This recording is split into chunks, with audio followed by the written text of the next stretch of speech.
Desde que Julián se fue, desde que Oliver se fue, la alegría para mí se acabó. Él tenía sus manitos, eran llenas, llenas de callo. ¿Qué pasó, señora Blanca, con su otro hijo? Extraño mucho a mis hijos.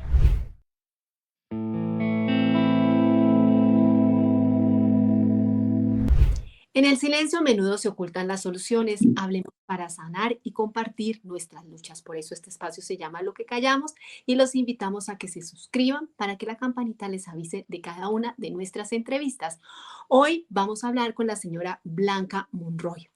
Es una madre que ha sufrido el dolor de no poder disfrutar a su hijo. ¿Por qué? Se preguntarán. Ella perdió a su hijo, eh, quien fue asesinado y luego presentado como uno de los falsos positivos de Suasha. Doña Blanca, ¿cómo se llamaba su hijo? Mi hijo se llamaba Julián Oviedo Monroy, tenía 19 años. ¿Qué pasó con Julián? Bueno, con Julián pasó que en febrero del 2008, él sale un día de la casa, tipo 5 de la tarde, se demora, se reúne como con unos amigos, luego llega como a las 6:30, 7 de la noche a la casa, llega muy contento. Él llegó feliz, caminaba de un lado a otro y él hacía las manitos así. Y entonces yo lo vi y yo le dije, oiga, hijo, ¿qué le pasa? Porque está tan contento. ¿Qué? ¿Consiguió nueva novia? ¿Cuándo la va a presentar? Ay, qué novia, ni qué novia, mami. Me dijo, mami, me salió un trabajo y ahora sí me voy a ganar me voy a ganar las relucas porque le voy a pagar su casita para que no la vayan a sacar de su casa.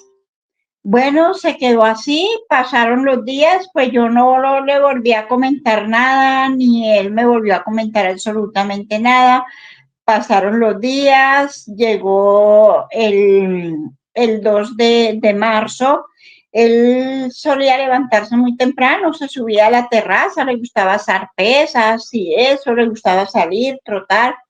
Él ese día se subió a la terraza, creo que alzar pesas, había hecho unas pesas él mismo de cemento, luego bajó como a las 8 de la mañana y el hermano pues tenía su celular y llegó y le entró una llamada al hermano y el hermano le dijo, Julián, lo necesita un señor. Él pasa el teléfono y entonces cuando termina y me dice que es el señor del trabajo.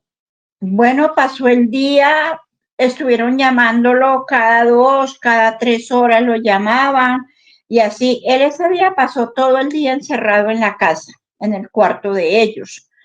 A él le gustaba mucho ver un programa de un pastor venezolano, a él le encantaba ver ese programa de ese pastor y él pasó como viendo el programa y viendo televisión y eso. Cuando eran como las 5 de la tarde, más o menos 5:30, entra una llamada, él está en el baño bañándose, el papá recibe la llamada, entonces cuando él sale del baño le dice a mi esposo, mijo, por ahí lo llamó un señor, que para lo del trabajo, y él dijo, ah, sí, madre, esté pendiente que yo le dije que por ahí en 20 minutos lo volviera a llamar. Precisamente como a los 20 minutos la persona volvió y lo llamó y yo salí a la tienda pues a comprar lo de la comida. Cuando yo llego a la casa, él está ya muy bañadito, muy organizadito, él tenía el cabello, le caía como acá, tenía unos crespos hermosos, era ondulado y estaba muy bien vestidito. Él ese día salió con una camisa amarilla que un hermano mayor le había regalado, un pantalón negro azul, unas botas color ladrillo. Me dijo, madre, por ahí no hay un saco. Le dije yo, mijo, sacos secos no hay porque yo ayer lavé toda la ropa y como ha estado lloviendo, pues no se secó. Me dijo, ah, bueno, mami, no te preocupes. Y le dije, papito, ¿y usted se va a ir y no va a esperar la comida? Y me dijo, no, mami, guárdame la comida porque la verdad es que tengo un hambre, pero guárdamela que yo voy y yo no me demoro. Él salió a las 7 de la noche de la casa, Me dicen después los vecinos que él salió muy contento, habló con un señor que se llama Luis y le dijo, voy contento hermano porque me voy a ir a trabajar, voy a conseguir la plata para darle a mi cucha para que ella pague la deuda que tiene de la casa. El señor le dice, hermano, tenga mucho cuidado, abra mucho el ojo. Dijo, no, tranquilo. Bueno, él salió y nunca más volvimos a saber absolutamente nada de él. Llegaron las 9, las 10, las 11, las 12 de la noche. Ya lo último, ya a mí me venció el sueño como a eso de la 1 de la mañana. Yo pendiente que él llegara, me levanté a las 4, yo me levantaba muy temprano a despachar a mi esposo a su trabajo. Me levanté, lo primero que hice fue ir al cuarto de él, pero él no estaba en su cama. Luego salí, mi esposo me dijo, mija, Julián no llegó. Le dije yo, no, no llegó y me da mal genio porque él tiene el número del celular de Leiner, tiene el número del celular mío, pues si se va a quedar en la calle, pues dígame que se va a quedar en la calle, donde la novia, donde sea, pero para uno estar tranquilo. Claro. Bueno, mi esposo se fue, yo me quedé en la casa muy preocupada, los niños se fueron a estudiar, yo me quedé como a las 9, 10 de la mañana me paré y me fui al centro, al puesto de policía de Compartir en Soacha. Llegué allá a preguntar si tenían alguna persona ahí detenida. Eh, Me dijo que no, el señor agente me dijo que no tenía nadie y me dijo que qué pasaba, pues que me veía muy preocupada. Le dije, es que anoche salió mi hijo a las 7 de la noche, salió a encontrarse con una persona para un trabajo, me dijo que le guardara comida y mire la hora que es y no ha llegado, no sé nada, absolutamente nada de él. Y me dijo, eso sí es muy raro, pero usted no puede poner la denuncia de la desaparición o algo porque tiene que esperar 72 horas de la desaparición de él. Bueno, yo me fui para mi casa preocupada, pero la ilusión que yo tenía era que lo podían tener en la UPJ. Yo dije, a lo mejor se puso por ahí anoche a tomar con los amigos o quién sabe, o no llevó la cédula y lo cogieron de la UPJ y lo deben de tener allá. Ahora más tarde llegará. Bueno, el día pasó, llegaron las 5 de la tarde, yo me levanté, cuando yo me levanto de la cama, me levanto, paso a la cocina, escucho una voz que me dice, mamá, era la voz de Julián, era la voz de Julián.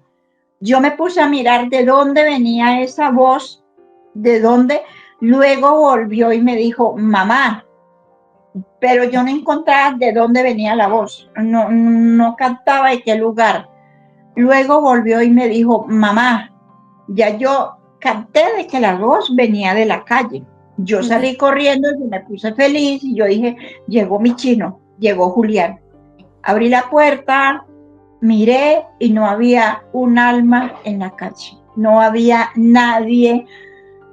Yo di la media vuelta, cerré la puerta, lo único que hice correr al cuarto de él, a su cama, tomar su ropa en mis brazos y preguntarme, Dios mío, ¿dónde está mi hijo? ¿A dónde me tienes a mi hijo? Pasó así, mas sin embargo yo preparé la cena y saqué su plato de comida y yo se la puse, se la tapé. Si Julián llega más tarde, tiene su comida. Pasó la noche, amaneció y Julián no llegó. Cuando él me estaba llamando, yo creo que él me estaba dando una voz de aviso de que algo le había pasado. Puesto que a él lo asesinan entre las 2, 3 de la tarde, a las 7 de la noche, lo recogen tipo 6:30, a las 7 de la noche, 7:30 de la noche, llega a Medicina Legal de Ocaño. Entonces, en ese momento, a las 5 de la tarde, él como que me estaba dando un aviso. Él me estaba informando que ya él no era de este mundo.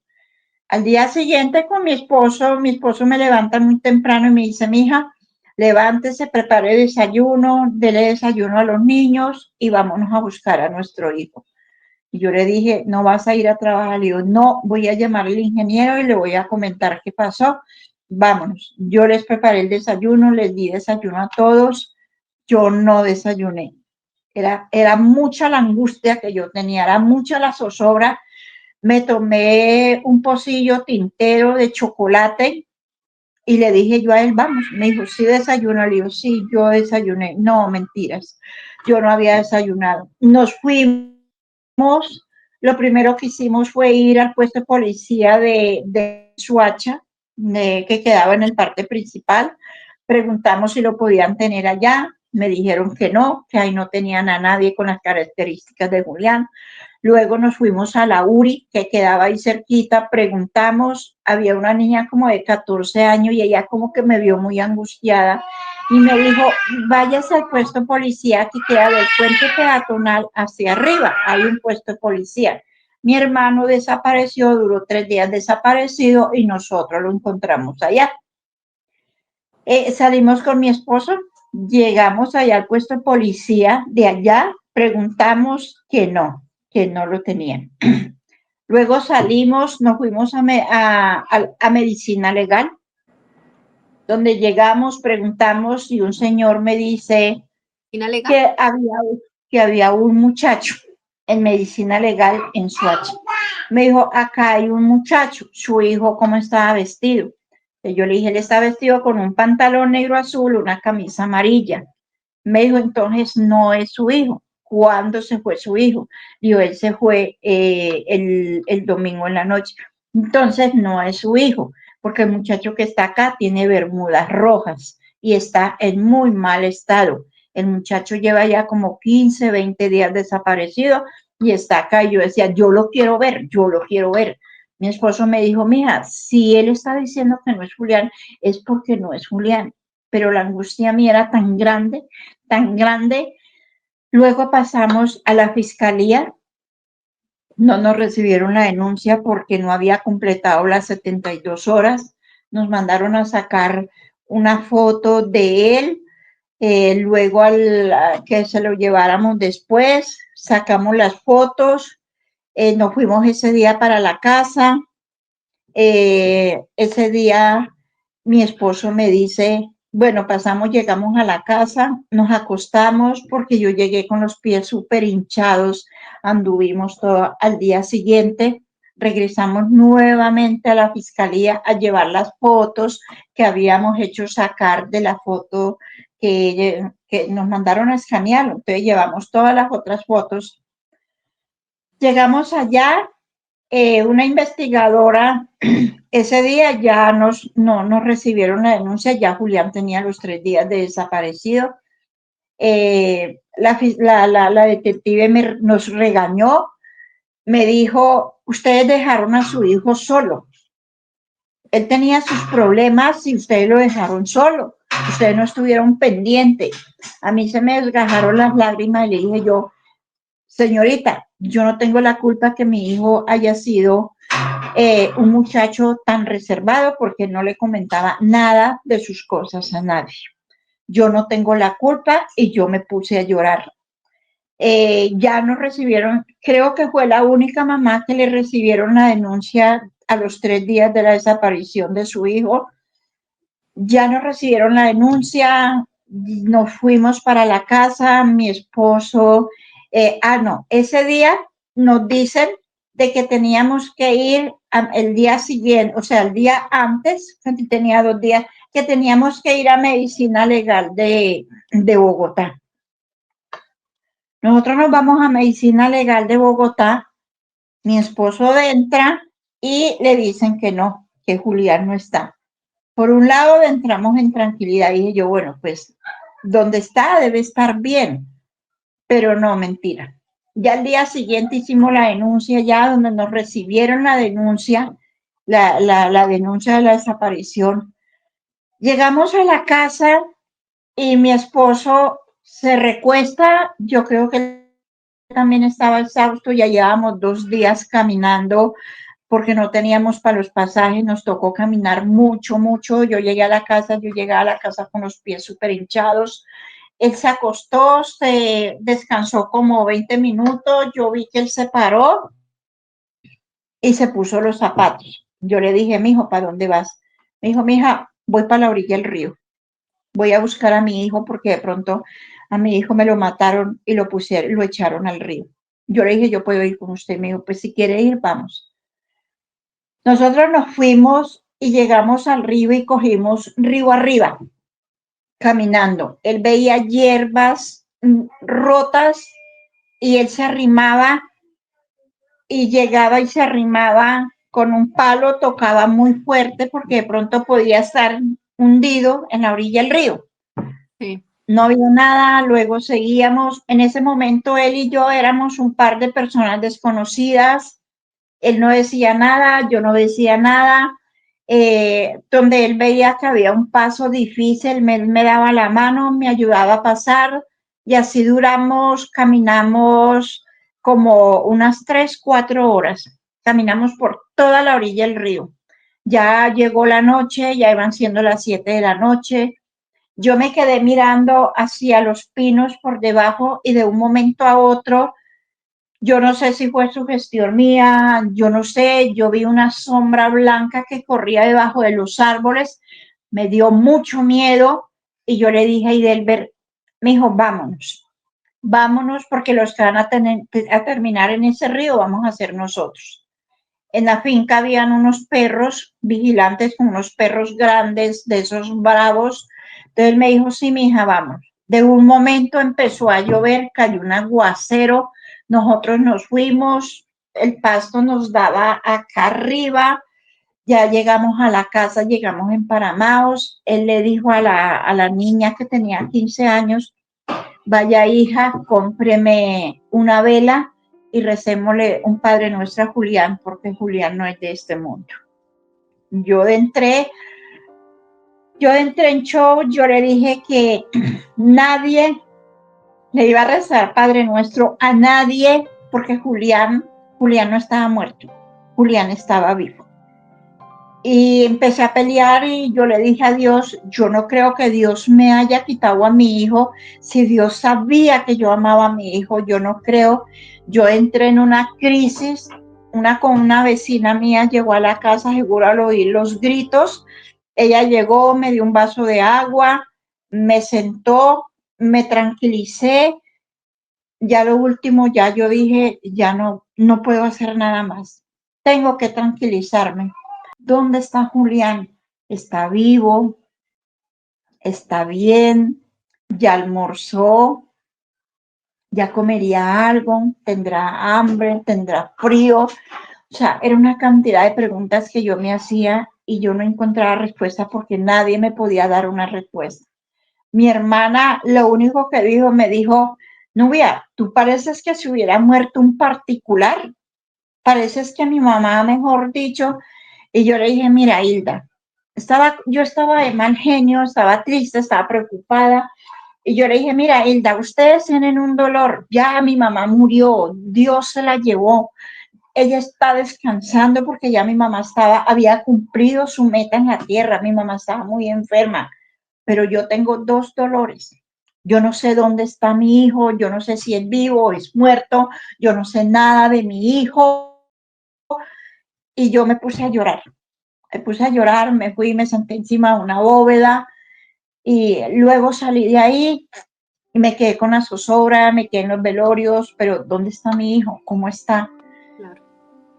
Y luego llego acá a Bogotá y me entra la tristeza, una tristeza que todo el mundo me decía que yo me veía muy triste, que me veía yo les decía, ¿cómo no voy a estar triste si yo no sé dónde está mi hijo?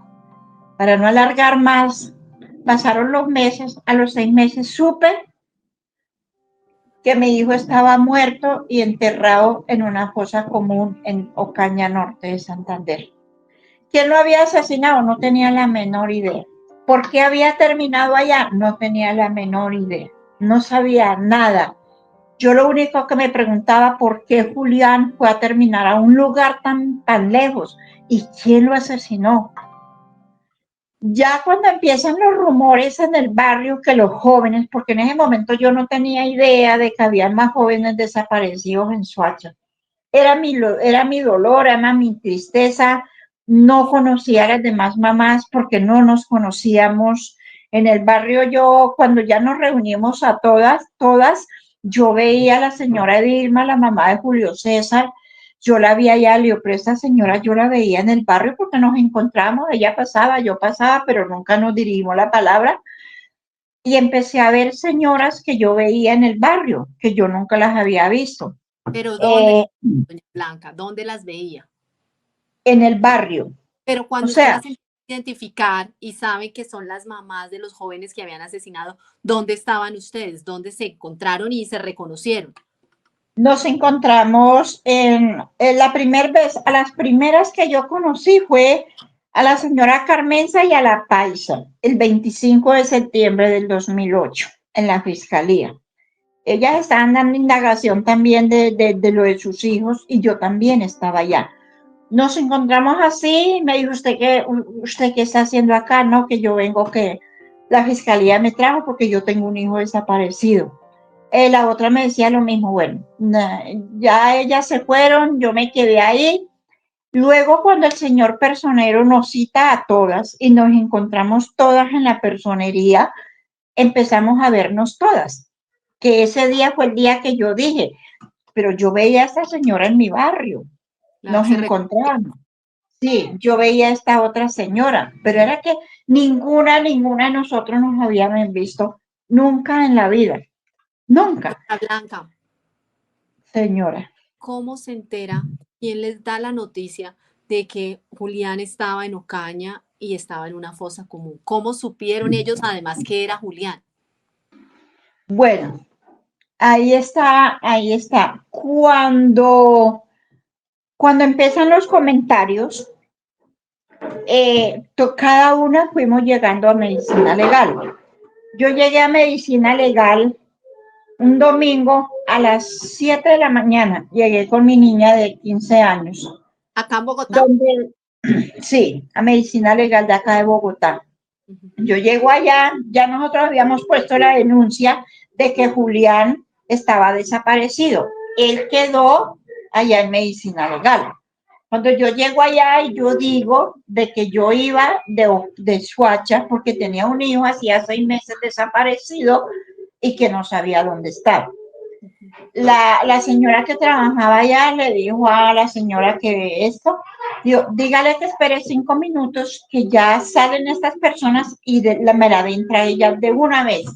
Así fue, yo entré, ella empezó a preguntarme qué, qué día había desaparecido Julián, qué día se había ido, Ujú. cómo iba vestido, si él tenía algún tatuaje. Yo le dije, sí, él tiene un tatuaje de una balanza que acá abajo le dice Libra. Eh, entonces ella me dice, mire, tenemos un NN del mes de marzo que coincide con el mismo tatuaje que usted está describiendo, pero en este momento no tenemos la foto de ella, de él. Llamó a Ocaña, le dijo a la otra persona que había allá que le mandara la foto del NN042, que ya parecía que había aparecido la familia. Al día siguiente nos dijo que fuéramos al día siguiente allá a medicina legal, porque ellos, que lo único bueno que no tenían de Julián era que no tenían pruebas, las pruebas de ADN. O Ujú. sea, que no, como podía ser Julián, no podía ser Julián, porque los jóvenes todos se hacían la mayoría los mismos tatuajes. Entonces, pues que me tranquilizara, pero no, yo ya tenía en mi mente y en mi corazón ya esa noticia y eso. Al día siguiente volvimos nuevamente a medicina legal. Llegué como a las 2:30 de la tarde. Entró a medicina legal. En el momento en que estoy entrando me da una punzada muy, muy fuerte en el corazón. Yo lo que hice fue llevarme las manos al pecho. Me dijeron que así no me podían mostrar la foto de Julián porque yo iba muy mal y no me la podían mostrar. Y yo les dije, me da mucha pena, pero yo de aquí no me muevo hasta que ustedes no me muestren la foto de mi hijo. porque yo tengo que saber si mi hijo es vivo o muerto. Me sentaron al frente de un computador, dos niñas se hicieron, la una se hizo acá, me puso la mano aquí, la otra se hizo acá, me puso la mano acá, que tenía que estar muy tranquila, que tenía que estar muy relajada. Prendieron el computador. Lo primero que yo le miré a él fue su tatuaje. Cuando le mostraron el tatuaje, sí, era el mismo tatuaje que tenía Julián. Luego mostraron su rostro y sí, era Julián. Mi hija, cuando ella vio el tatuaje, ella me apretó muy fuerte la mano y me dijo, mami, se le desgajaron las lágrimas y me dijo, mami, es Julián. Luego me muestran su rostro y sí, precisamente ahí estaba Julián. ¿Cómo supimos que Julián lo había muerto, lo había matado el ejército? Cuando mi esposo viaja a Ocaña el día 24 de septiembre. El día 25 llegan a Ocaña, lo llevan a medicina legal, lo llevan a la fiscalía y empiezan a hacerle. Cuando él llega a la fiscalía hay un militar y él le dice, ¿y si sabe don José que su hijo era todo un guerrillero? A mi esposo le da mal genio y le dice, no, mi hijo no era un guerrillero. Si mi hijo se viene el 2 de marzo, llega acá y el 3 de marzo me lo matan, ¿en qué momento mi hijo se va a convertir en un guerrillero? Y lo que ustedes hicieron, ustedes lo van a pagar. Y esto no se va a quedar así. ¿Por qué lo dijo? No lo sé. No lo sé. Luego lo llevan a las liscas donde sacan los cuerpos de los muchachos, donde sacaron un montón de cuerpos, entre esos sacaron a Julián, donde se lo muestran para que él lo reconozca. Y sí, él lo reconoce por su tatuaje, que hoy en día tengo yo el tatuaje en el brazo. Él, él lo saca, lo destapan y él le dice al policía que le habían asignado a él, ese que están sacando ahí es mi hijo. El policía le dijo, ¿qué? Es mentira. Dijo, bueno, lo llamaron, él fue, lo reconoció y luego lo llevaron nuevamente a Ocaña. A las 9 de la noche salieron con 4 cuerpos, el cuerpo de Joaquín Castro, de Elkin Verano, de Fair Leonardo y de Julián Oviedo, para acá, para Bogotá, para darle la cristiana sepultura. Es donde se para el señor Álvaro Uribe el 25 de septiembre, que es un día inolvidable para todas nosotras, a las 7 de la noche, donde él dice de que los muchachos no se habían ido precisamente a coger café, sino a delinquir alrededor de Ocaña. Eso fue lo que a mí me movió. Y yo dije, Julián, Julián está en las malas. Y Julián no era un guerrillero. Julián no era ningún subversivo. Él en este momento no se puede defender, pero yo lo voy a defender. Porque cuando Julián tenía 5 días de nacido, yo le hice a él un juramento de que yo nunca me iba a separar de él, de que yo nunca me iba a alejar de él. Pasara lo que pasara, me diera el agua lo que me diera, mejor dicho, pero que yo no me iba a separar de Julián. Durante 19 años estuve con él, en las buenas, en las malas. A mí si algo le pasaba a Julián, yo era una cocada. Yo defendía a Julián a capa y espada. Cuando Julián cumple 15 años, empieza a hacerse hombrecito, a mí me entró un miedo muy grande que si él salía, yo salía y lo buscaba donde fuera, porque sentía miedo de que algo le iba a pasar y le pasó. Entonces, a raíz de eso fue que yo tomé la batuta y empecé a pelear y empecé a pelear y empecé a decir, mi hijo no era un guerrillero, mi hijo no era un subversivo. Llevo 17 años en este camino, no sé cuántos kilómetros más me faltan para seguir defendiendo a mi hijo y seguir luchando por mi hijo. Doña Blanca, varias preguntas después de todo este relato tan triste y tan doloroso para uno como mamá. Se me parte el corazón porque también soy mamá Y solo pensar que le pase algo a mis hijos, yo de verdad no sé cómo lo soportaría. Eh, Primero quería saber cómo habían sido esos meses de incertidumbre en que finalmente ustedes lo buscaron durante un tiempo, pero el tiempo sigue pasando, pasando y uno retoma la vida. ¿Cómo fueron esos meses para ustedes hasta que llegó esta llamada? Fueron difíciles, fueron muy difíciles porque la relación en la familia terminó. Nosotros, cuando Julián estaba, la casita de nosotros era una casita pequeña. Tenía una sala grande y eso nosotros lo cogimos como dormitorio. Ahí estaba la cama de Julián, estaba la cama de nosotros, estaba la cama de los otros niños, pero Julián se fue y todo eso fue acabando. Yo me acostaba, yo me volteaba al rincón, él se volteaba a la orilla, no decía nada, los niños apagaban el televisor muy temprano, nos acostábamos, ellos de pronto pensando en su hermano, nosotros pensando cada uno en nuestro hijo, entonces o sea, se fue opacando todo, se fue opacando todo. Cuando recibimos esa llamada y esa noticia, mi esposo me dice, Nubia, no se ponga a creer lo que le digan en la calle, no crea nada.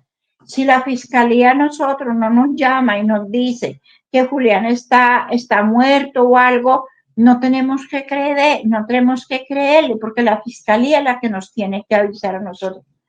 Pero da la casualidad que cuando yo supe que Julián había muerto, a los 15 días me llaman de la Fiscalía de Medicina Legal. La señora Blanca Nubia, le digo yo, sí, con ella habla. Mire, la llamamos de Medicina Legal.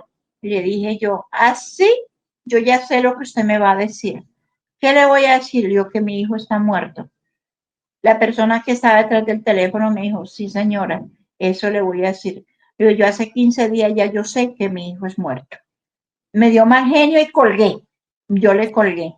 Al 25 de septiembre, que fue que nos reunimos las 4 mamás que no nos conocíamos, no sabíamos quién era, que nos dieron a cada uno la carta para que fuéramos a recoger a nuestro hijo a Ocaña. Entonces fueron 6 largos meses donde yo cada mes, yo estaba yendo a la fiscalía. La última vez, cuando ya Julián tenía los 6 meses desaparecidos, yo, yo fui a la fiscalía, yo ese día iba muy triste, muy, muy triste.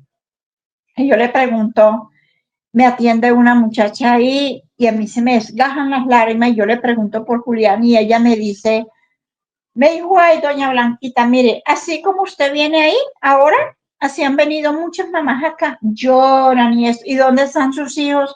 Están rumbeando, están con las novias, están con los amigos. Y yo, pero es una persona 6 meses rumbeando y mi hijo no es ese tipo de persona. A mi hijo le pasó algo y ustedes no me han querido informar. Ustedes llevo 6 meses viniendo acá para que ustedes me informen de la vida de mi hijo y ustedes no me han dicho nada si mi hijo es vivo o muerto. Ay, señora, si la fiscalía usted no le ha dicho nada es porque su hijo está bien. Váyase para la casa y espere que la llamemos. Fue la última vez. Yo salí de allá en un mar de lágrimas. Mi hija me dijo, mami, ¿qué pasó? Le dije, nada. Me dijo, entonces, ¿usted por qué está llorando? Le dije, mamita, ¿es que usted cree que es muy bueno uno venir a un lugar de eso y que le digan a uno lo que me dijo la idiota esa que trabaja allá, de que Julián está rumbeando y está con la novia y está mejor dicho? No, mamita, eso es duro, eso es duro. Bueno, me pasó así, que fue ya cuando yo decidí ir a medicina legal, que sí, me mostraron una foto y ya me di cuenta que mi hijo estaba muerto. Doña Blanca, ¿cómo era Julián? ¿Cómo era Julián? Julián, a pesar de que era un niño tan joven, que él era muy joven, era un niño que a él no le gustaba la rumba, a él no le gustaba, o sea, él salía de la casa, por eso cuando él salió yo me preocupé, porque él por muy tardar a las 12:30 o 1 de la mañana, él estaba en la casa. En la cuadra tenía una amiga que había veces él salía y se quedaban con la amiga haciendo canelazos y duraban toda la noche ahí como a 4 o 5 casas de la mía, duraban ahí toda la noche charlando, hablando, era buen hermano. Él tenía una hermanita que ahorita ya es una niña grande y él adoraba a esa hermanita. Como 20 días antes de él hice, la cogió una vez a mordiscos y empezó a hacerle maldad y ella le dio mucha rabia, y entonces fue y cogió el teléfono y le dije, yo sé qué va a hacer, y yo voy a llamar a policía porque que se lleven a mi hermanito porque me está mordiendo y me está haciendo maldad, y él se quedó mirándola y fue y volvió y la cogió a mordisco, y uy, que yo te amo tanto y yo te adoro, que cuando yo me muera yo te voy a llevar conmigo. Yo le dije, Julián, eso no se dice, no sé qué le pasa, o que está embobando o qué. Él adoraba a sus hermanos. Él estaba trabajando y él veía que a sus hermanos le hacía falta zapatos o cosas. Él el día que le pagaban decía, bueno, a mediodía yo estoy aquí por ahí a las 2 de la tarde. Cuando yo llegue acá, creo que estén bien vestidos y bien churros y bien pulidos para llevarlos a la tienda. Ellos empezaban desde las 12. Mami, ¿qué hora es? No, que es a tal hora. Vamos a meternos al baño. Y corrían los dos niños, se metían al baño, se bañaban, se ponían la mejor ropa que tenían. Así que cuando llegaba Julián, él de una vez les decía, bueno, chinche, ¿ya están listos? Sí, mira, estamos pulidos, estamos pulidos. Y llegaba y cogía a cada uno de la mano, se los llevaba. O llegaba con una bolsa y le decía a Oliver, mire chincha, aquí le traigo estos zapatos, mídaselos, si le quedan bien, bien, o si no, mañana yo voy y se los cambio donde los compré. A Margeli se la llevaba y cuando llegaba a la casa llegaba con una bolsa llena de chitos, de papas, de dulces, de yogur, mejor dicho. Con la hermanita que tenía, iba a cumplir los 15 años, era muy celoso. Llegaban niñas a la casa y él se las sacaba. Él decía que ya no iban a ir a enseñarle mañas a su hermanita, que largaran para su casa, fueran a lavar los cucos y no tenían nada que hacer. Con el otro hermano, a pesar, peleaban, pero al ratico estaban unidos. El papá le decía a veces, hijo, préstame para yo pagar el servicio. Él llegaba y sacaba aquí 40, 50,000, tenga padre para que pague. Me dijo, cuando me paguen, yo le pago. No, papá, tranquilo, no se preocupe. Yo vivo acá y yo también tengo derecho a pagar. A mí me cogía, me abrazaba, me mordía y él salía el papá y yo me acostaba y él se iba de la cama de él y brincaba al rincón a dormir conmigo. Entonces yo le decía, mira, pero qué bicho tan feo, quiere puchequita, quiere puchequita. Yo le sacaba la pucheca y le brindaba. Y él me decía, ay, mi mamá, ¿qué le pasa? Yo que voy a estar tomando pucheca, yo tan viejo que estoy. Entonces era como, cuando él estaba, era como una alegría. A mí me gustaba mucho bailar. Yo fui criada en un pueblo, yo soy antioqueña y fui criada en un pueblo de Antioquia también, Urabá, en parte costeña. Aprendí a bailar porro, aprendí a bailar salsa y en fin. Entonces yo aprendí el equipo y yo formaba una rumba en la casa con ellos. Y yo les decía, venga, yo les enseño a bailar salsa. Yo les decía a Julián, venga, yo les enseño a bailar salsa. Ay, no, mami, qué pereza, yo no voy a bailar contigo. Tú bailas muy bien y yo no sé bailar. Y así sucesivamente, entonces había una alegría. Pero Julián se fue, esa alegría se acabó. A mí ahora es una pelea, a mí no me gusta escuchar música, muy de vez en cuando, ahorita que estamos en el combo de mis cuchibarbies, vamos a veces, hacemos una celebración, a veces nos tomamos por ahí 1, 2, 3 politas, por ahí bailamos uno que otro disco, pero no era como la alegría que había antes. Desde que Julián se fue, desde que Oliver se fue, la alegría para mí se acabó. Mis hijos me regañan, mi marido me regaña, que porque yo mantengo a toda hora con cara de 38, me dice mi nieta, tiene 10 años. Ay, abuelita, qué fastidio con usted que tiene esa cara de 38. ¿Qué es esa cara de 38? Pero es que nadie sabe el dolor que yo tengo, nadie sabe la tristeza que yo tengo, que yo río porque a veces toca reír, Ya no lloro porque no tengo lágrimas, ya yo no tengo lágrimas, entonces no lloro. Donde me paro a dar testimonio de mi hijo, me lleno de fortaleza, hablar de él me da mucha tristeza, a veces me pongo muy mal porque me sube la tensión, pero bueno, aquí estoy en esta lucha, aquí me puso la vida, aquí me puso el destino y tengo que seguir luchando. Señora Blanca, usted me contaba que él estaba trabajando, Julián estaba trabajando, pero cuando ocurre esto, él estaba detrás de una oportunidad de un trabajo también. Era porque quería dejar ese trabajo y conseguir algo mejor, soñando en buscar una mejor vivienda y una mejor estabilidad para ustedes. Sí, sí, a él le gustaba mucho trabajar como ayudante de construcción. Él tenía sus manitos, eran llenas, llenas de callo, llenas de callo. Yo le cogía su mano a él, se las acariciaba y yo le decía, hijo, ¿usted por qué no termina el bachillerato? Termina el bachillerato, haga una carrera chiquita, donde usted no tenga que tener sus manitos así. Me decía, mami, es que estas son manos de hombre trabajador, de hombre berraco. Yo que voy a estar en una oficina ya teniendo las manos como manos de una señorita. No, mami, yo tengo que tener mis manos de hombre berraco. Y yo tengo que darles a ustedes una mejor vida. Yo lo molestaba mucho de que yo quería que él se casara y que me diera nietos, que yo quería saber la pinta, quería conocer la pinta de él. Y él me decía, mami, ¿qué voy a tener yo? Yo todavía, yo me caso y me voy a casar con una mujer morena y me voy a casar por la iglesia y mis hijos van a ser hijos de una mujer morena. Y yo le decía, ah, pues por mí no hay problema, tranquilo, hijo.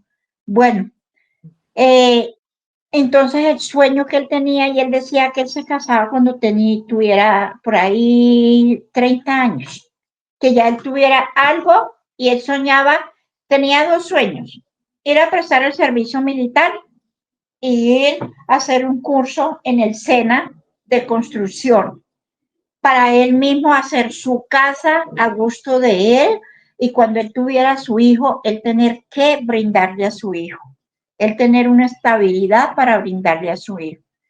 Entonces, yo creo que él pensaba y cuando le ofrecieron ese trabajo, él se sintió muy contento. No sé Supuestamente, ¿qué qué, trabajo, señora Blanca? no sé, él nunca me ¿Les dijo, contó más allá? no, ni nunca dijo de que se iba a ir fuera de Bogotá, nunca. ¿A usted no le pareció raro que él saliera un domingo en la noche a una cita de un trabajo cuando a uno nunca lo citan a esas horas? Por lo general, cuando a uno lo llaman a un trabajo es en horario laboral, de 8 a 5 de la tarde, entre semana Pues además. él tenía algo que él salía, o sea, él no tenía trabajo, él salía y cuando llegaba a la casa me decía, mami, eh, me sacas almuerzo para mañana porque mañana voy a trabajar, mañana voy, conseguí trabajo y mañana, entonces ya yo sabía que de la comida yo le empacaba su coquita, su almuercito, entonces yo le formaba su comidita, entonces a nosotros no se nos hizo raro porque él tenía eso. Y bueno, tiene amigos ahí, ya seguro que consiguió su trabajo en construcción, pues se va a trabajar. Pero nunca nos imaginamos de que él se fuera a ir de la ciudad. Doña Blanca, me imagino que la primera llamada que hizo su esposo cuando llegó a reconocer el cuerpo fue a usted. ¿Usted recuerda cómo fue esa llamada? Sí, él me llamó. Es que ese 25 de septiembre fue un 25 de septiembre lleno de muchas cosas tristes. Él me llama ese día a las 2 de la tarde. O sea, cuando él salió de acá para Ocaña, él me hizo un juramento de que él me iba a traer a mi hijo. Dijo, mija, yo le voy a traer a su hijo. No se preocupe que yo le voy a traer a su hijo.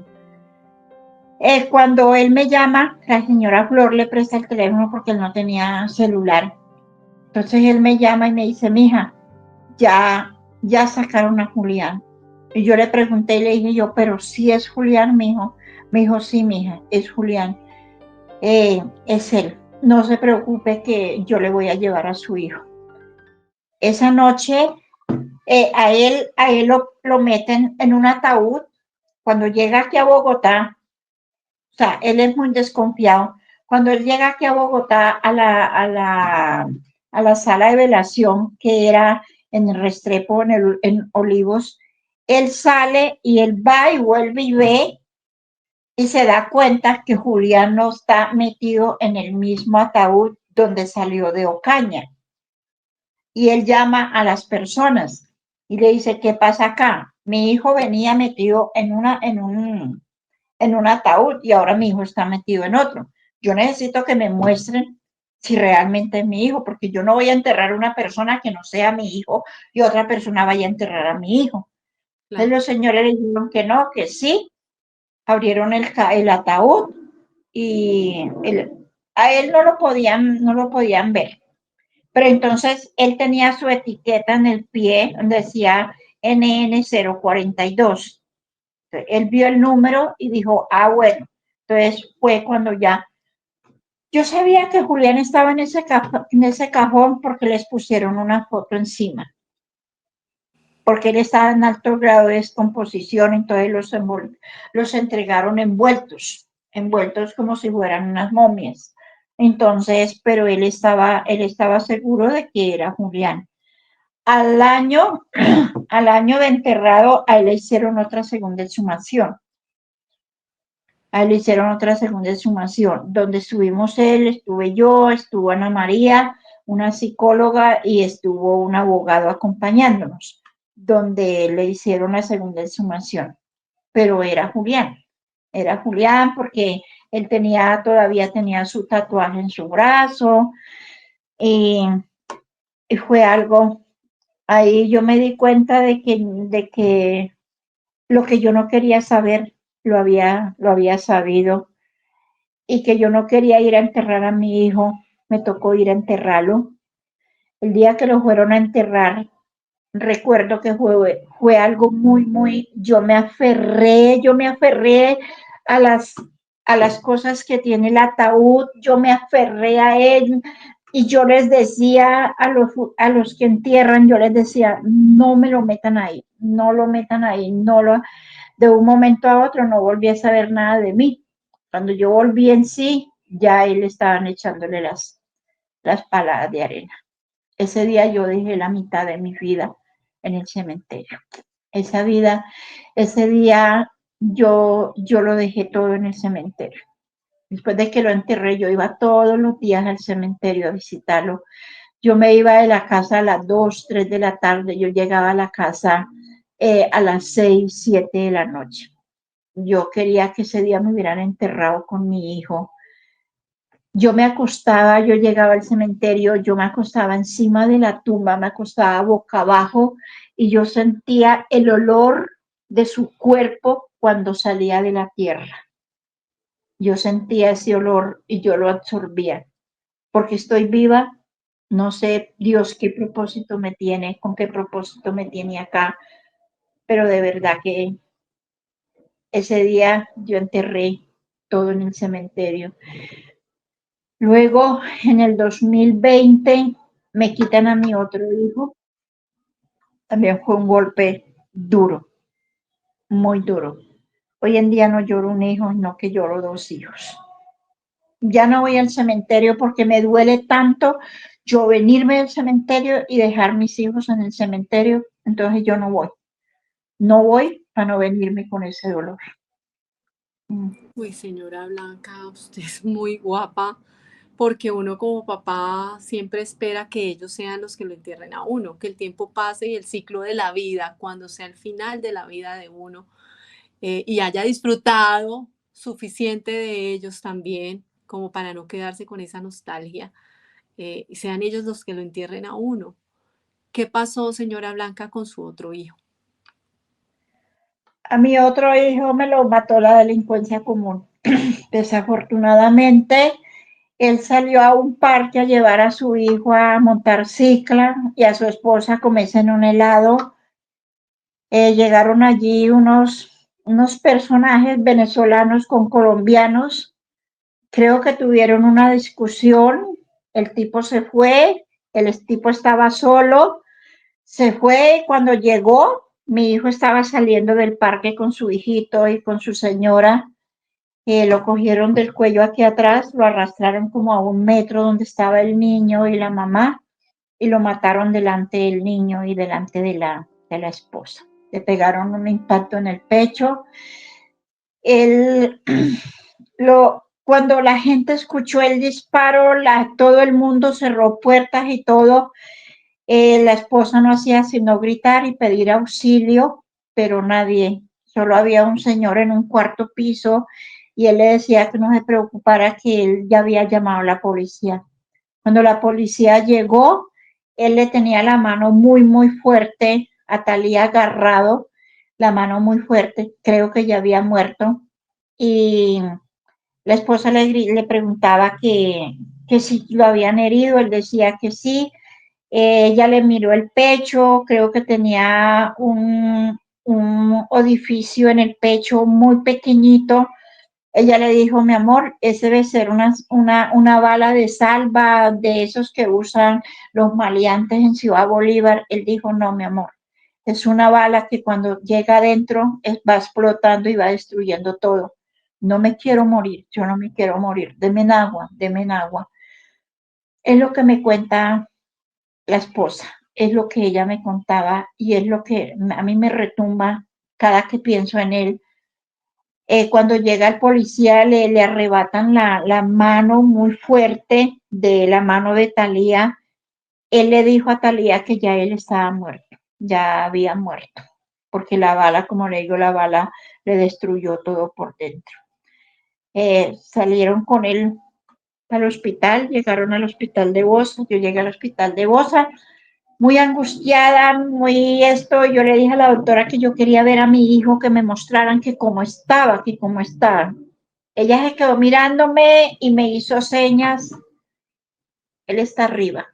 Dele gracias a Dios que se lo llevó, porque si él queda vivo, queda en un vegetal. Hubiera quedado como un vegetal. Dele gracias a Dios que Dios se lo llevó, Dios lo tiene allá. Yo entré en shock. Yo caminaba de un lado para otro, de un lado para otro. Yo no tenía lágrimas. Llamé a mi hija en ese momento. Le dije que a Joliver lo habían matado.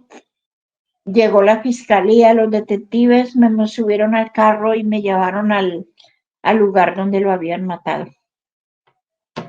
Sí. Y es un dolor que yo tengo, que extraño mucho a mis hijos. Extraño mucho a mis hijos. Yo quisiera que Dios se acordara de mí y me llevara con ellos, a yo reunirme con mis 2 angelitos. A veces pienso que la vida para mí ya no es nada, ya no vale nada. Solo espero que Dios se acuerde de mí y que yo me pueda reunir con ellos. Es lo único que yo espero, y seguir la lucha que tengo. Una lucha que no es mía, pero tengo que seguirla por los jóvenes de Colombia, por la paz de Colombia.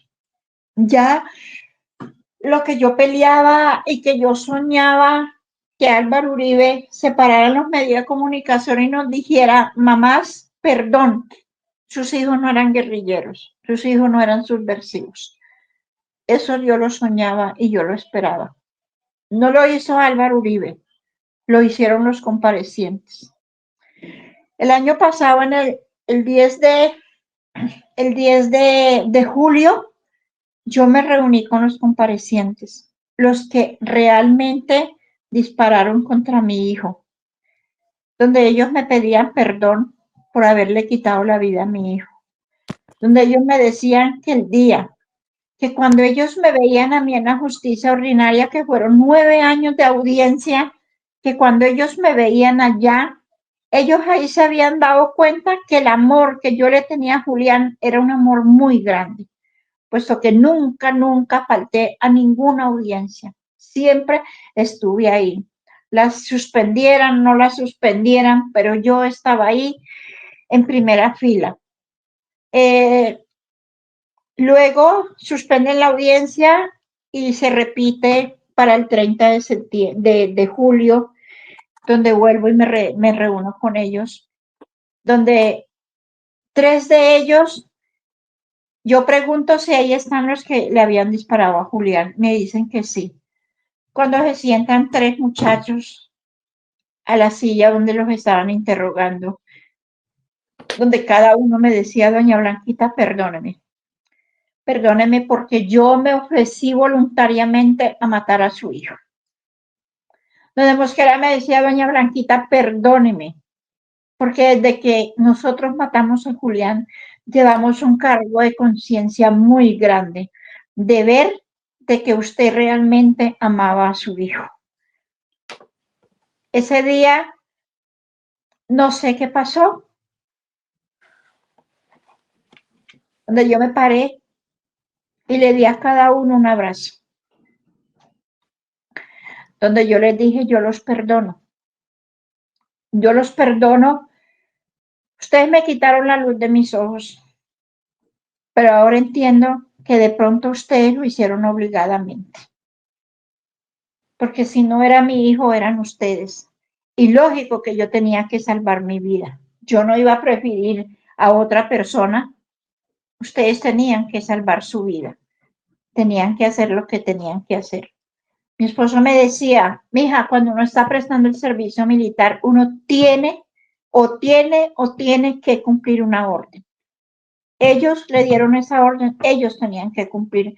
Yo en ese tiempo, al principio, yo estaba muerta de rabia, muerta de todo. Yo decía, no tenían por qué haberme quitado lo que yo más amaba en la vida, porque yo a Julián lo amaba, yo Julián para mí era la luz de mis ojos, yo por él era capaz de hacer cualquier cosa. Yo peleaba con Dios, yo peleaba con la gente, yo peleaba con los militares, yo los veía y yo quería que mis ojos fueran bala para acabar con ellos también. Pero fue pasando el tiempo, el dolor, la tristeza, o de pronto el mismo Dios, el Espíritu Santo, me dieron la potestad de yo perdonar a estas personas. Los perdoné, les dije que tenían una mamá, que tenían una amiga, que tenían una hermana, que el día que nos encontráramos nos podíamos dar un abrazo, nos lo dábamos, podíamos tomarnos un tinto, nos lo dábamos, que yo ya no los odiaba, que yo ya no sentía odio, que sentía lástima. Yo por ustedes siento lástima, porque cuando ustedes lleguen al reino de Dios, ustedes tienen que darle parte a Dios de lo que ustedes hicieron con mi hijo. Él es el único que tiene que juzgarlos. Él es el único que tiene que mirar qué va a hacer con ustedes. Yo no los puedo juzgar. El 24 de noviembre volvimos y nos encontramos. Cuando yo los vi, me dio alegría. Me dio una alegría.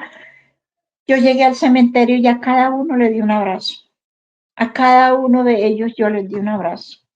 Cuando me despedí de ellos, les eché la bendición y les dije, ojalá les vaya muy bien en la vida. Ojalá Dios los perdone.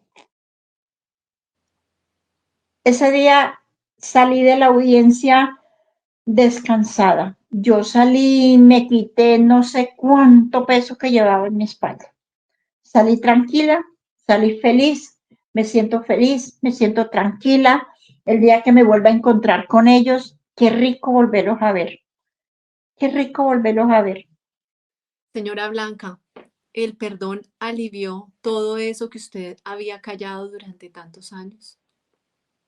Sí, muchas veces yo pienso, yo me encierro, a mí me gusta hacer mucho manualidades, bordar, hacer cosas. Yo me encierro en mi cuarto a hacer todo esto y a pensar en ellos y a pensar en mi hijo, porque yo no dejo de pensar en ellos. No dejo de pensar en ellos un momento y cuando me acuerdo de ellos, yo no lloro. Estos días me senté en la cama y empecé a ver en el celular todo lo que había pasado el 24 de noviembre de este año, de verlos a ellos. Sentí tanta tristeza, tanto dolor, tanta soledad, tanto todo, no pude soportar, no pude sostener las lágrimas, no pude. Y lo que hice fue ponerme a llorar. Yo pienso y sé que ellos hicieron algo mal. Me quitaron a lo que yo más quería en la vida. Y pobrecito de ellos, porque hoy en día conozco a uno de ellos que está implicado en la muerte de todos los muchachos, el señor Sandro Pérez, que también le di mi perdón, que él fue el que entregó a Julián, eh, donde todos lo acusan a él. Muchas veces yo lo llamo y duramos hasta 1 hora hablando, conversando. ¿Mm? Entonces, eso ha sido un alivio para mí.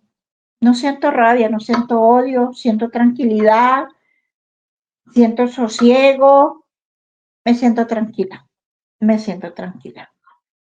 Señora Blanca, ¿tuvo la oportunidad también de perdonar a los asesinos de su otro hijo? Eh, Hace poquito a mí me habían dicho de que estos muchachos o sea, tuvieron un fin muy triste, varios de ellos, porque fueron como 3, 4 muchachos que lo mataron. Creo que uno de ellos entraron a la casa donde él vivía con la esposa y creo que los mataron a la esposa, al hijo y a él. Me habían dicho poco de que el que le había disparado a él lo habían descuartizado, lo habían metido en una bolsa. Sentí lástima. Y yo dije, Dios mío, mis hijas me dijeron, ay, mami, ¿sí sabe? Estaban contentos. ¿Sí sabe, mami? El que cuchillo mata, a cuchillo muere. Dije yo, ¿por qué? ¿Qué pasó? Mío, el que mató a Joliver tuvo una muerte peor que la de Joliver. Dije yo luego, ¿qué pasó? No, mami, imagínese que, que lo descuartizaron y lo metieron en una bolsa. Y digo, uy, no, pero ¿cómo así? Dios mío, pero pobre muchacho, pobre mamá. Dije yo, pobre mamá. Mami, ¿qué le pasa? ¿Qué le pasa? Usted no se ve el dolor que usted tiene. Si lo mataron fue por algo ese doble y fue. Le dije yo, uno nunca debe alegrarse del mal de otro. Si ahí lo mataron, pobrecita esa señora, porque es que el hijo sea lo que sea y al hijo solo le duele la madre. Pero hace poquito que me dijeron que no, que él está vivo, que él está vivo. Bueno, por un lado, pues me alegré que el muchacho no le haya pasado nada malo. Le pido a Dios que lo cuide, que lo proteja y que la mamá no tenga que llorar como lloro yo a mi hijo hoy en día. No sé si algún día de pronto llegue a conocerlo, llegue a estar con él frente a frente y lo pueda llegar a perdonar. Pero no siento rabia, no siento odio. Doña, Dios es el único que lo tiene que juzgar. iba a decirle eso, doña Blanca, el perdón viene de Dios. ¿Cómo son sus conversaciones con Dios? Bueno, yo le oro todas las noches. Hay veces me siento cansada, llego cansada, me da mucho frío. Rezo el Padre Nuestro y le digo yo, Dios mío, hoy no me voy a arrodillar, hoy no me voy a arrodillar porque tengo mucho frío y estoy cansada, pero perdóname mis errores. Y sí, yo hablo mucho con Dios, le doy gracias por haberme dado ese don de haber perdonado a los que me quitaron a mi hijo. Le doy gracias por haberme dado tanta fortaleza, por haberme quitado a los seres que yo más quiero, haberme quitado a mi madre, haberme quitado a mis hijos, a mis hermanos, y que los tengan en un mejor lugar, porque es que estar en este mundo es cruel. Dios los tiene allá, ellos están allá tranquilos, no sienten hambre, no sienten frío, no sienten nada. Los que estamos acá, que estamos sintiendo todo eso, pobrecito de nosotros. Entonces le doy gracias por tener a mis seres queridos en un mejor lugar. Hablo mucho con él, le doy gracias por todo y bueno, que cuando Dios se acuerde de mí, él mirará también que me juzgue también por mis pecados. Tengo una última pregunta, señora Blanca, y es, cuando uno perdona desde el fondo del corazón, pese a la situación que uno haya vivido, digamos que el perdón tiene eso, para uno de verdad perdonar, tiene que hacerlo sinceramente y desde el fondo del corazón, porque cuando uno empieza a revivir las cosas, pues al final vuelve y se llena de resentimiento, de dolor, de todo lo que lo atoró a uno y de todo lo que lo hizo sentir esa tristeza también. Usted perdonó. En medio de ese perdón y de lograr ese gran paso que a la gente, que es muy difícil de dar, que no todo el mundo lo logra, perdonar de verdad, porque todo el mundo dice, ay, perdona, perdona, pero vaya, perdone. Es que perdonar es muy difícil, es muy sanador, porque yo lo he hecho también, pero es difícil. Entonces, la pregunta es, después de perdonar y de poder ver a los ojos a la persona que le quitó a quien usted más amaba, pudo hablar con él sobre, sobre su hijo, sobre esa incertidumbre que uno tiene, de cómo llegó, qué pasó, qué le dijo, cómo fue, o usted nunca preguntó eso. Ah, esa era la pregunta que yo me hacía. Dios mío, ¿qué sintió mi hijo cuando vio que lo iban a matar? ¿En quién pensó mi hijo cuando vio que lo iban a matar? ¿Tuvo tiempo de pedirle perdón a Dios? Era una cantidad de preguntas. Cuando yo me reúno con estos muchachos, que uno de ellos me dice, doña Blanquita, yo hablé con su hijo. Yo nunca lo había visto porque él nunca estuvo en la justicia ordinaria. Era la primera vez que yo lo veía. Y él me dijo, yo hablé con su hijo. Yo me quedé mirándolo y yo le dije, ¿qué le dijo mi hijo? Él me dijo, su hijo me dijo de que, no, que él sabía que nosotros lo íbamos a matar. Que hablaron, que ellos se sentaron como en el borde del lugar donde lo mataron. Se sentaron los dos. Y Julián le decía a él, yo sé que ustedes me van a matar. Yo sé que ustedes me van a matar. Él le dijo, no, nosotros estamos haciendo una investigación, porque es que lo que nosotros nos dijeron era que usted era un guerrillero. Nosotros estamos esperando una persona que llegara vestido de guerrillero, con botas, en fin, con el uniforme de un guerrillero. Donde Julián le dice a él, yo no soy un guerrillero, yo vengo de Bogotá, yo tengo a mi papá, a mi mamá y a mis hermanitos. Déjeme ir para la casa, déjeme ir para la casa, yo quiero estar con mi madre.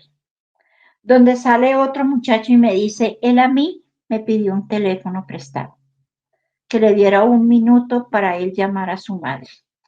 Pero yo no tenía teléfono. No sé si él no tenía el teléfono, no sé si fue que él no le quiso prestar el teléfono a mi hijo, no lo sé.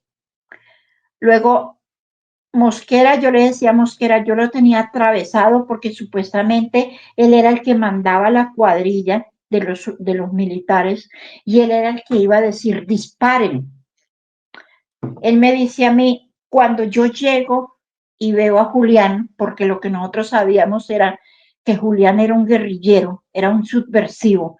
Cuando yo llego y veo a este muchacho bien vestido, bien organizadito, con su cabellito bien, iba muy, muy bien vestido muchacho.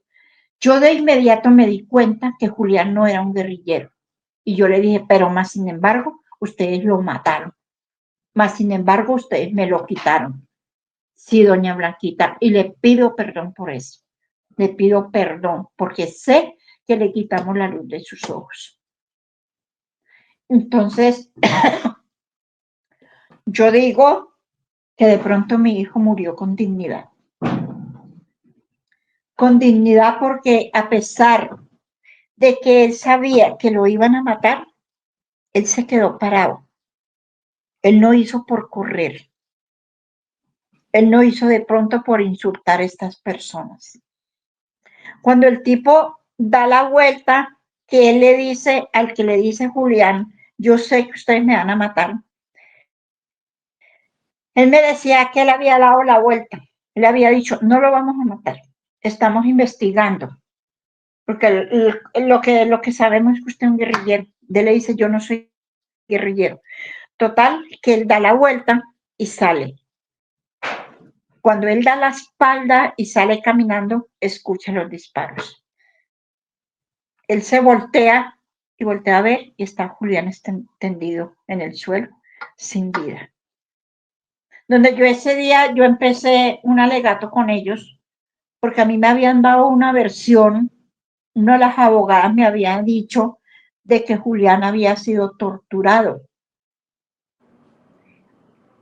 Ahí, como le dije yo, bueno, el informe que yo tengo es que a mí me dijeron que Julián había sido torturado.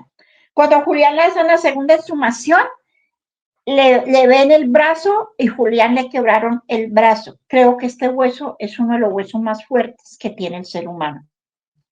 Le pegaron un culatazo y le fracturaron el brazo. Ustedes me torturaron a mi hijo antes de que mi hijo muriera. Que no, y ellos se cerraron ahí. Yo, bueno, allá me lo hayan torturado, no me lo hayan torturado. Ustedes le tienen que dar cuenta a Dios. A mí ustedes me pueden decir mentira. Ahorita ustedes me pueden estar diciendo, no lo torturamos.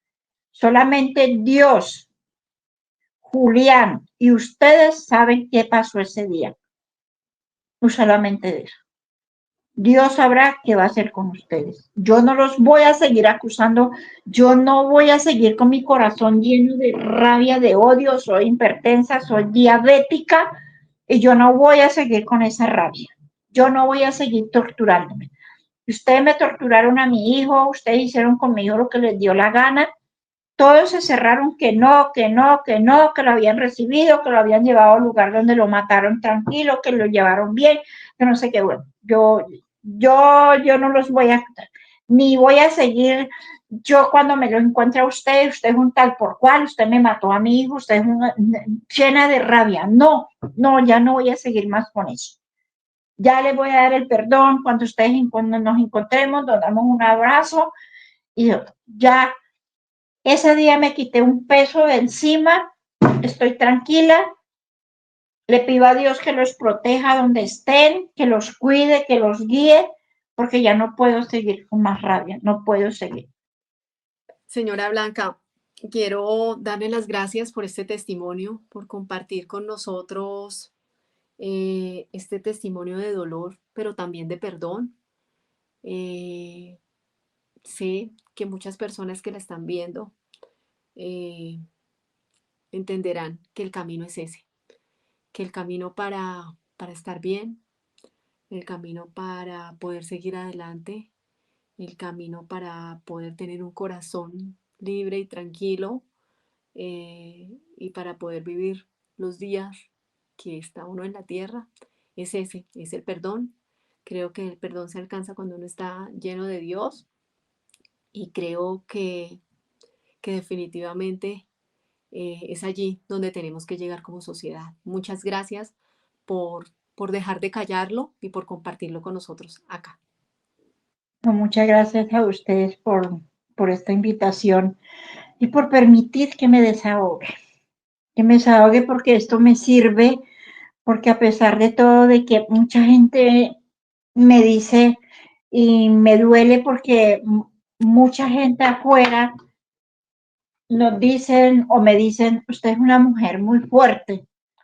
No, yo soy una mujer que me tocó unas circunstancias difíciles, una mujer que sufre la pérdida de sus hijos, pero no soy fuerte. Mucha gente que nos admira, pero a veces siento tristeza de que en la familia no se den cuenta el trabajo que uno esté haciendo. Que no, ellos no digan, o lo dirán, o lo pensarán, A veces ellas ven algo en el Face, algo de mí, por ahí me escriben, mami, eres fuerte, mami, pero a ratos me da tristeza de que de pronto la familia no se dé cuenta el trabajo que uno está haciendo, no se dé cuenta lo que uno está haciendo, lo que de pronto uno con esta lucha está logrando. Muchas veces dicen, ustedes son muy fuertes, ustedes son muy importantes en el país, pero yo no me creo de que yo sea importante. Tengo un trabajo que mi hijo me dejó, un trabajo muy, muy, muy difícil. Estamos haciendo un trabajo, somos gestoras, como yo le digo a muchas mamás, mire, somos gestoras de paz, Ujú. somos gestoras, nos tienen como gestoras de paz. Y yo les he dicho a ellas, yo sé que en el grupo hay muchas mamás que me tienen rabia, que me critican, porque sé que me han criticado por yo haberle dado perdón a estas personas, pero es que yo soy yo. Si ustedes quieren tener su corazón lleno de odio, lleno de rabia, problema de ustedes. Ustedes mirarán. Yo estoy limpia, yo estoy tranquila. El día que me encuentre con estos muchachos, si alguno, el día que me encuentre con ellos, yo los abrazo con todo el amor de mi vida, así como si fuera a abrazar a mis hijos. Así mismo. Me siento tranquila. Si ellas no quieren perdonar, muchas veces dicen yo a quién voy a perdonar, ellas no saben todavía. Es que la única persona, la primer persona, porque ya no ha habido audiencias de otras, la primera persona que tuvo esa audiencia fui yo. Fui yo la que tuvo esa audiencia, la primera persona. Luego vinieron otras mamitas, que también ha sido lo mismo. Pero ellas sí, ellas dicen que ellas no, bueno, es respetable A cada ver, cual. usted está en otro nivel y el nivel es, creo yo, también comparto esto con usted al que tenemos que llegar. De verdad, gracias infinitas por este testimonio tan ejemplar y tan sanador. Gracias. Muchas gracias a ustedes, que Dios me las bendiga.